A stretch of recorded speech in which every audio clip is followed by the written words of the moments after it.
What's good with the YouTube? You already know, Big Flacco with a convict's perspective, and I'm gonna smash, dash, slide on through with a little bit of energy. Please hit the like, subscribe, comment, do all those, help support this channel, and hit that bell notification for future fire content.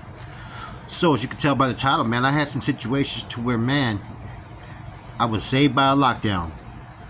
And now, none of these situations was I scared or afraid to do or anything like that. I mean, there's always a fear factor anytime you're about to do something that you know ahead, that's premeditated.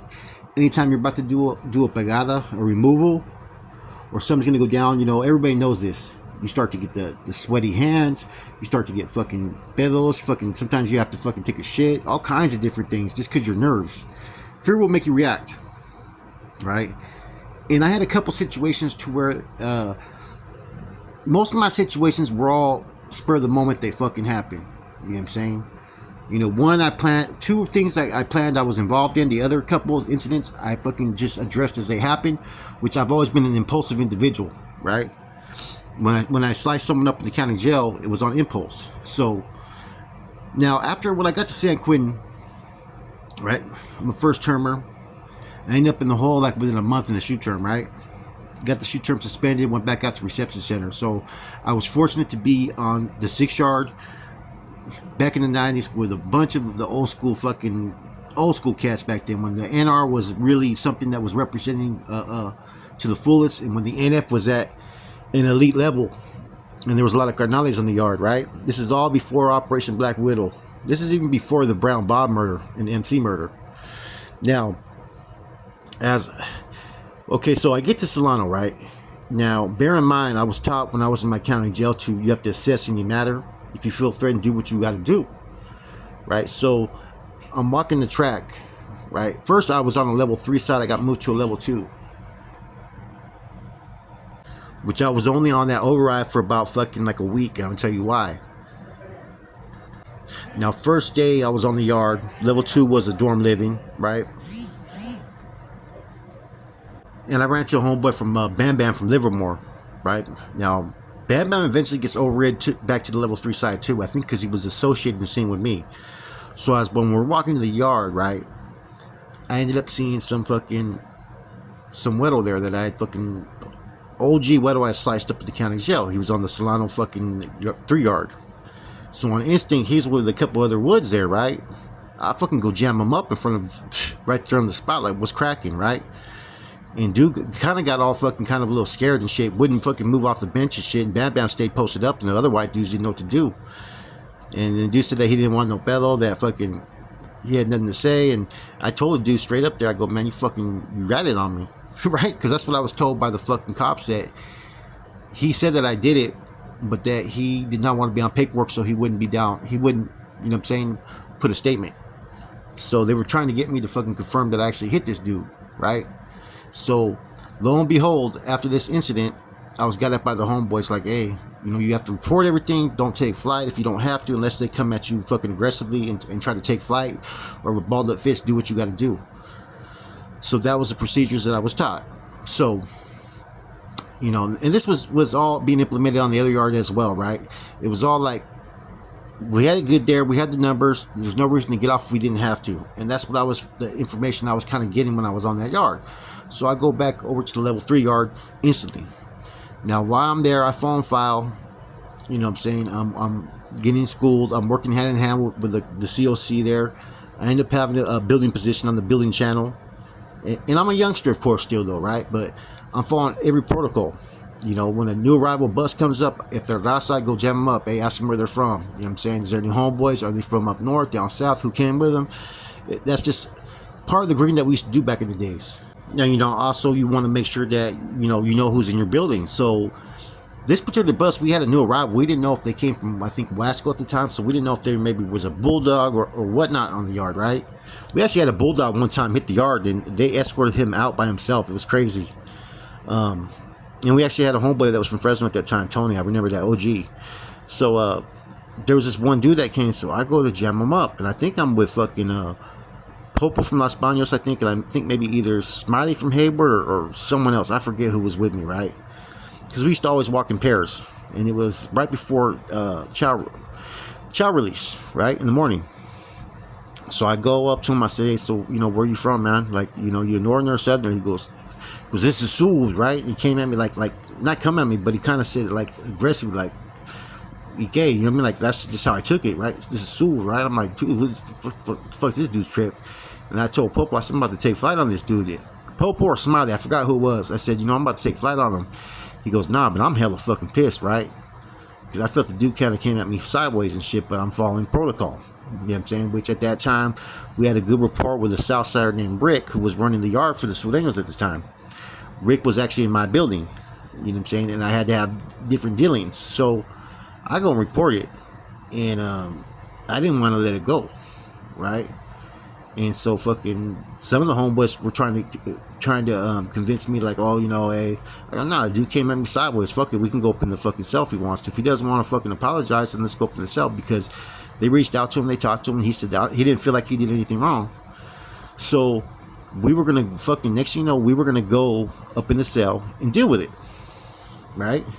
So of course my nerves are fucking all nervous and shit. And I remember a couple of homeboys were posted up and shit, and they, certain homeboys that I used to not really fuck with had my back. You know what I mean? A lot of those dudes were actually dudes that Snoop fucked with. Like Carlos and Smiley and all that. They were like, fuck it, Flacco wants to go up in there and handle it. I'm like, yeah, let's do it. You know what I'm saying? And we went on lockdown. I forgot the reason, but by then everything kind of diffused out. It was kind of a dead issue. The dude got in line, and the funny thing about it, this dude ended up being set up with a big ass Sureño named fucking Wedo. And this Sureño wasn't that big, but he ended up putting hands on this South Sider named Wedo. Now that and, in this dude Wedo's defense, he wasn't muscular, he was just big, kind of clumsy looking, right? So who knows what would have happened if we went up in that cell, man? But pretty much, I was ready to go. That dude was ready to go, and it got diffused. We were gonna have security and all that. So I think Sneaky from fucking Redwood City was gonna be my fucking security, and I think we were gonna do it in someone else's cell. I forgot whose cell it was. But yeah, we had everything planned. So from there, okay, that was the one incident. Now you've heard Rascal talk about it. You've heard me talk about it. Now there was an incident where they said, where we were gonna get off almost, I think, Christmas Eve with the white dudes, the Woods, NLRs and shit, because of me and Rascal approaching them and Rascal getting at the dude, and they kind of took offense to it, right? Now, one of them, when they came over the 4 and 5, or I forgot what group it was, they kind of instantly reacted, if I remember right? And the whole yard went down. The guards were on it. They seen it, right? So the next day, the yard was fucking, there was more white dudes, more homeboys than you ever seen at that time that came out. Everybody was booted and suited, and there was talks going on. And at that time, I don't know if Hot Rod was there or not, but Hot Rod used to have a relationship with fucking Tito from Stockton, who was running the yard, who was a degenerate. Now, I've seen it with my own eyes. Tito fucking in a cell with Hot Rod, who was a sacramaniac, slamming fucking heroin together. I seen a lot of stuff that was being done by Tito that I was already questioning when I was there, right? Now, I remember it was Scooter. I'm not sure if DK, he vaguely remembered it because I've talked to DK, but Scooter was talking to me about fucking potentially hitting the target that they were supposed to give up. Who said Buster? They were going to let us deal with it. Now, I don't know if this was true because we went on lockdown shortly after that. And that to me was fucking kind of, funny style. That we went on lockdown, if I remember right, and the whole issue was kind of diffused and left alone. And later on, then me and Rascal got fucking, got rushed. Now, at that time, I was obligated, and my head was, I was thinking that, I'm gonna have to stab this dude. What's gonna happen? Like, how am I gonna go up in there? Like, there's a crowd there. I'm gonna have to fucking, what's gonna happen afterwards? How am I gonna get away? And I kept on playing every type of scenario out because at the end of the day, I was a kid. You know what I'm saying? Would I have completed the mission? Hell yeah, I would have completed it. You know what I'm saying? What would have happened afterwards? I probably would have got caught. Or they probably would have fucking jumped on my skinny ass back then. You know what I mean? But, my nerves were up and I was ready. I couldn't eat. I couldn't do any of that because I was waiting to be told if I'm going to hit this dude or not. You know what I'm saying? And that was part of the discussions that they were supposed to give up the dude that said the word Buster. And they even thought that they knew who it was because I remember Scooter, who was a hermano from fucking Yuba City, kind of pointed them out.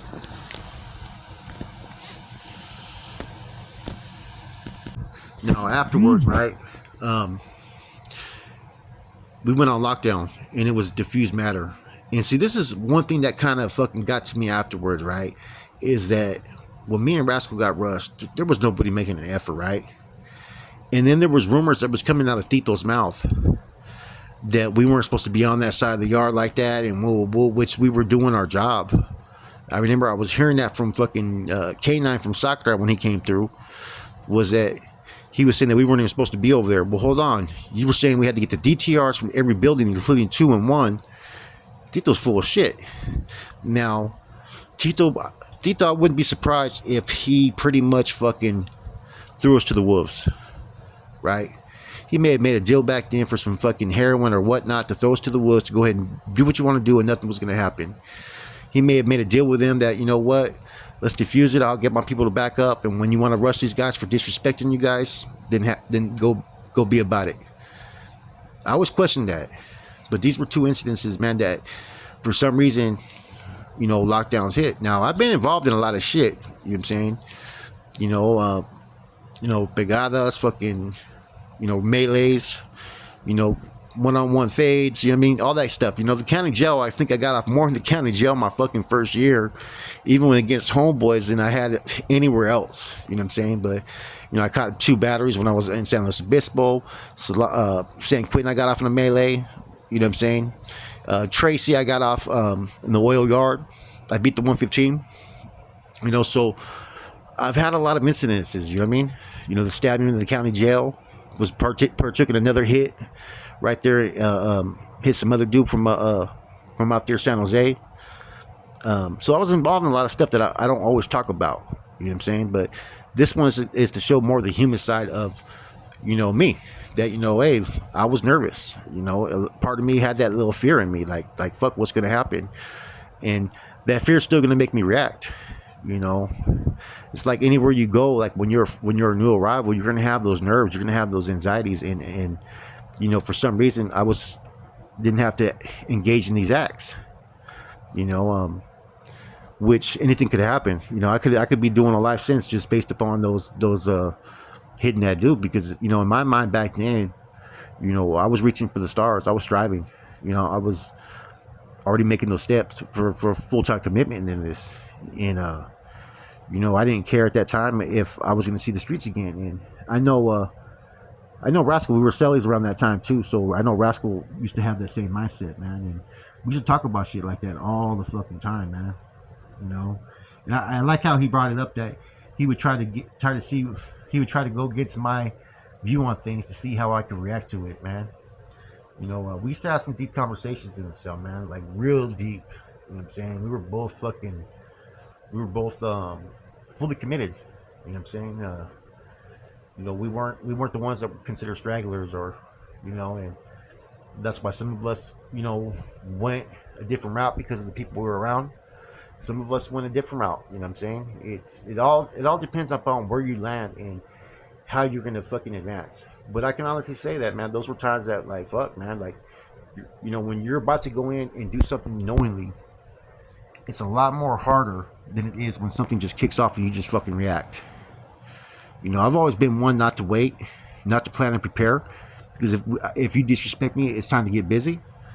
But these were situations to where, you know what I'm saying, the preparation had to be done, you know.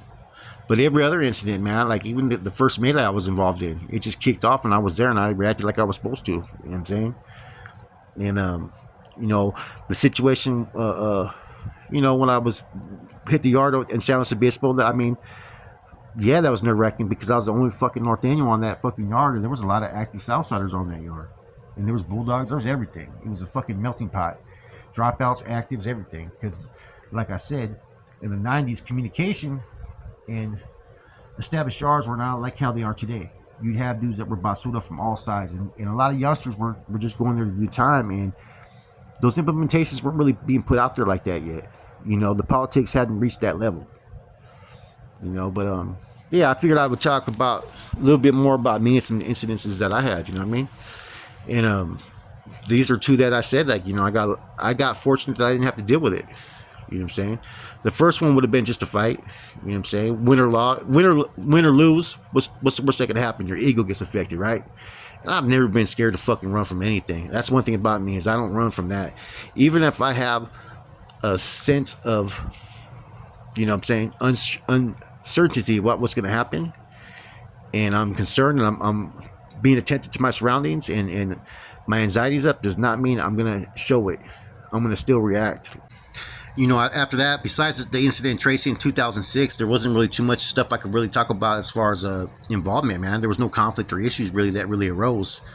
Or, you know, the doors popped open a couple times. You get a little bit, you know, wonder what's going to happen.